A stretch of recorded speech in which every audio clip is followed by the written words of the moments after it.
Many of you have been shocked by the recent ruling by the U.S. Supreme Court to institute same-sex marriage across the nation.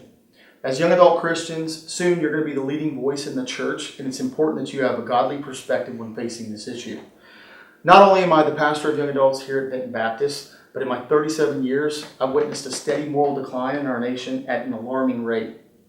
While many of today's Christians struggle in their reaction to the ongoing momentum of the LGBT movement, lesbian, gay, bisexual, and transgendered, you can achieve a greater impact in society by swinging the sword of love as opposed to that of divisiveness.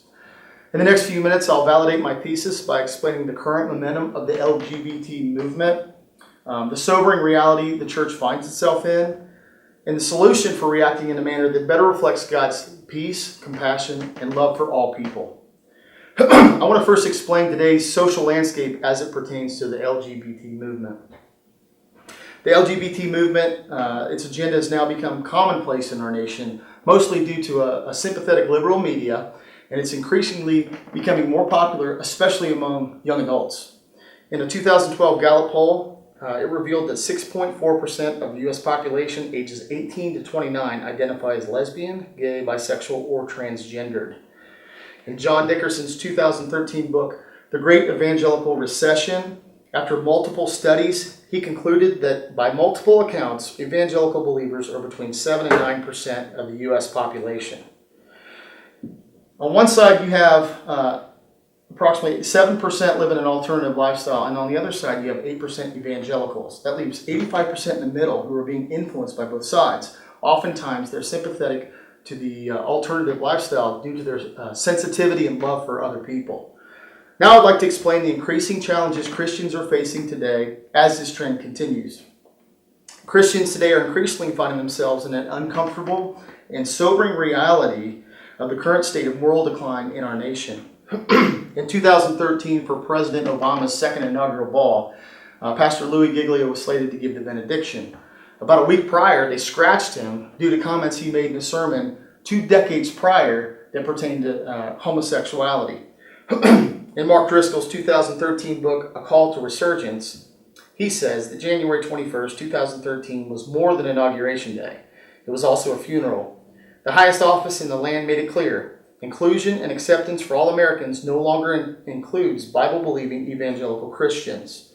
The U.S. government has made it clear that they're becoming increasingly more hostile towards the evangelicals and the Christian agenda. Their official statement to Giglio's removal was, "We were not aware of Pastor Giglio's past comments at the time of his selection, and they don't reflect our desire to celebrate the strength and diversity of our country at this inaugural. Pastor Giglio was asked to deliver the benediction in large part for his leadership in combating human trafficking around the world. As we now work to select someone to deliver the benediction, we will ensure their beliefs reflect this administration's vision of inclusion and acceptance for all Americans." Obviously, 2 different views on this issue. Just recently, on May 4th, U.S. Supreme Court ruled that it was unconstitutional for states to prohibit same-sex marriage. This led to what you had down in Kentucky, in Rowan County, Kentucky, when the county clerk, Kim Davis, refused to issue marriage licenses to same-sex couples. Many Christians reacted in an adverse way when they began to picket, and even they demonstrated in a negative way. It's easy to see the tension created by this issue and how Christians are perceived as divisive, but now I want to share with you the correct approach, a godly approach, when facing this challenge. Instead of swinging the sword of divisiveness, Christians need to swing the transcending sword of love. In John 15, verse 1 through 8, Jesus gives the teaching that He's the vine, we're the branch, and God the Father is the gardener. As the branch, it's not our job when engaging other people to worry about what's on the branch. Our job is to attach other branches to the vine. God's job is to worry about what's on the branch. The cries of our flesh are definitely not the solution. Peter thought this when they were arresting Jesus, and Jesus corrected him. In Matthew 26:52, he says, "Put your sword back in its place, for all who take the sword will perish by the sword." Instead, we're to seek peace and the prosperity, not divisiveness. In Jeremiah 29:7, it says, "Seek the peace and prosperity of the city to which I carried you into exile. Pray to the Lord for it, because if it prospers, you too will prosper." This is an amazing opportunity for Christians to to love people and to engage them with that. As Esther 4:14 says, for such a time as this. This brings me to my conclusion. As Christians today find themselves in the sobering reality of the alarming advancement of the LGBT movement, we must react in a manner that better reflects God's love for the world.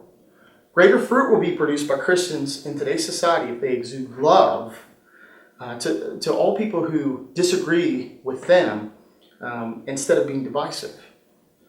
Loving those who live an alternative lifestyle is not condoning and it's not enabling.